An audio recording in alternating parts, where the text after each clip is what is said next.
अस्सलाम वालेकुम नाज़रीन, सकलैन अमान आपसे मुखातिब है। नाज़रीन, इंतहाई अफसोसनाक एक ख़बर भी है और इस ख़बर में कि मैं आपको मज़ीद बताएंगे कि क्या क्या वाक़यात हुए, कौन शख्स है मारने वाला और मरने वालों की कितनी तादाद है, कितनों को गोलियां लगी हैं। क्योंकि इस वक्त बहुत सी अफवाहें गर्दिश कर रही हैं कि खान साहब शदीद ज़ख्मी हैं। किसी के मुताबिक खान साहब को 3 से 4 फायर लगे हैं, तो किसी के मुताबिक खान साहब को 1 फायर लगा है या अभी सिर्फ़ और सिर्फ उन्हें जस्ट चोटें आई हैं। तो इसके मुतालिक कंप्लीट डिटेल आपको अपने इस व्लॉग में बताने वाले हैं। नाज़रीन, बड़ा इंतहाई अफसोसनाक वाक़या पेश आया है लॉन्ग मार्च में। लॉन्ग मार्च इस वक्त खान साहब निकाल कर इस्लामाबाद की जानिब रवाना हैं और तकरीबन जो तारीख दी गई है 5 तारीख को इस्लामाबाद के रेड जोन में खान साहब ने दाखिल होना है। इस्लामाबाद पहुंचने की तारीख 5 तारीख थी। आज वही लॉन्ग मार्च सफ़र करता हुआ जब वज़ीराबाद पहुंचा तो वहां ये इंतहाई अफसोसनाक वाक़या पेश आया है। इंतहाई अफसोसनाक वाक़या की जितने भी मज़म्मत की जाए वो कम है और इस वक्त तकरीबन तमाम सियासी जमातों की जानिब से हमें मज़म्मती बयान भी इस वक्त नज़र आ रहे हैं। अब ज़रा वाक़े की जानिब बढ़ते हैं कि आखिर ऐसा हुआ क्या। नाज़रीन, वहाँ पर अब तक की जो इतलात हैं उनके मुताबिक 2 वहाँ पर ऐसे थे जो खान साहब को अटैक करने के लिए वहाँ पर पहुँचे। एक के पास AK-47 की गन थी जबकि दूसरे के पास पिस्टल था और दोनों हमला आवर खान साहब के कंटेनर के बिल्कुल करीब पहुँचे और उनका निशाना सिर्फ़ और सिर्फ इमरान खान था। इमरान खान साहब ने आज चूँकि एक उनकी स्टेटमेंट भी इस वक्त बड़ी वायरल जा रही है, उन्होंने एक स्टेटमेंट दी थी कि वज़ीराबाद में पहुँचकर वो अहम इंकशाफात करेंगे और शायद उन इंकशाफात को रोकने के लिए आज खान साहब पर अटैक किया गया और कोशिश यही थी कि खान साहब को आज के दिन यानी आज ही वज़ीराबाद में खान साहब का कत्ल किया जा सके। लेकिन नाज़रीन, अब खान साहब महफूज हैं।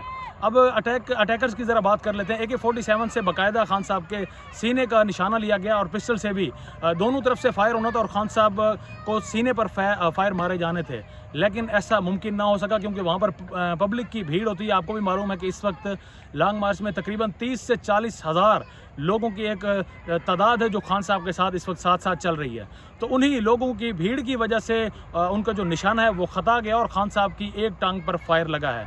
जबकि वहाँ पर कंटेनर में आपको मालूम है कि कंटेनर में खान साहब के साथ दीगर भी PTI के रहनुमा वहाँ मौजूद होते हैं। वहाँ पर सेनेटर फैसल जावेद साहब मौजूद होते हैं जो कि स्टेज सेक्रेटरी का रोल प्ले कर रहे होते हैं। तो स्टेज सेक्रेटरी फैसल जावेद साहब को भी फायर लगे हैं और वो भी शदीद ज़ख्मी हैं, उन्हें भी टांग पर फायर लगा है। जबकि जो एक गार्ड हैं इमरान खान साहब के, उन गार्ड की हालत इस वक्त इंतहाई तफवीशनाक बताई जा रही है और यही इतलात हैं कि शायद वो जांबर ना हो सके क्योंकि उनके गार्ड को जो हेड है गार्ड्स का उस पर भी स्ट्रेट फायर इस वक्त मारे गए हैं इमरान खान साहब के गार्ड पर। जबकि एक और यहाँ पर दाद देनी होगी उस शख्स को, PTI का रहनुमा है अहमद चट्ठा, जिसका नाम इस वक्त इतलात के मुताबिक बताया जा रहा है। खान साहब के फायर को उसने अपने पेट पर खाया, यानी जो गोली चलाई गई खान साहब के लिए वो गोली अहमद नासिर चट्ठा के पेट पर लगी है।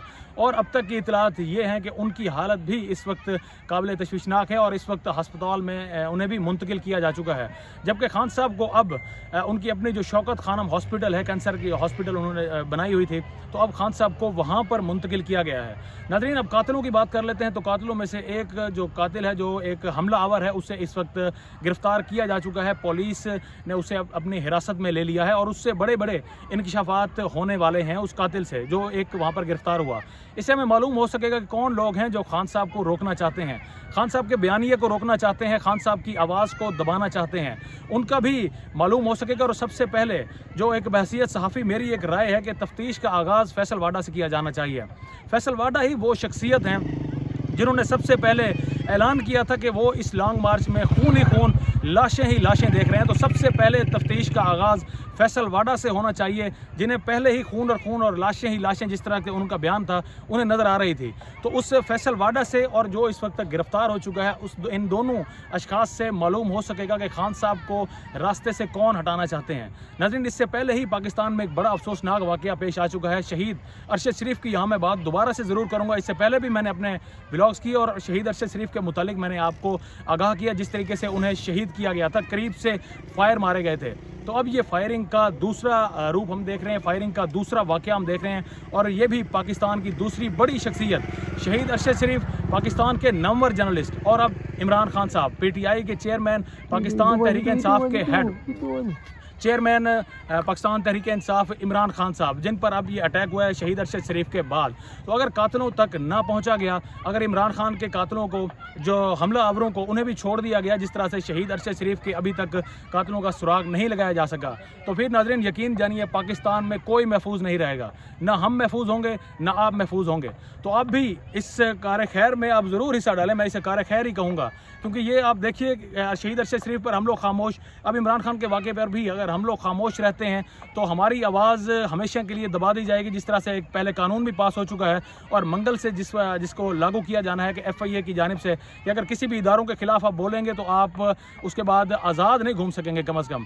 तो अब पहले आज़ादी इजहार राय पर डाका डाला गया, उसके बाद शहीद अरशद शरीफ को शहीद किया गया, अब इमरान खान पर कातलाना हमला किया गया। बहरहाल अब तक की अपडेट्स यही हैं कि तकरीबन 9 PTI के रहनुमा हैं बशमूल इमरान खान साहब, जो इस वक्त ज़ख्मी हैं, हॉस्पिटल में मुंतकिल हैं हो चुके हैं, और इमरान खान साहब खुद शौकत खानम हॉस्पिटल में मुंतकिल हो चुके हैं, जबकि एक हमला आवर गिरफ्तार हो चुका है। अब तफ्तीश का आगाज़ देखना होगा कि इस वक्त PDM की जो मौजूदा हुकूमत है, क्योंकि नज़र ये एक सियासी लीडर को कत्ल करने की कोशिश की गई है, हमला करने की कोशिश की गई है, तो अगर आज इमरान खान तो कल नवाज शरीफ, उसके बाद राना सनाउल्लाह, उसके बाद आसिफ जरदारी, तो किसी का भी नंबर कभी भी किसी भी वक्त लग सकता है।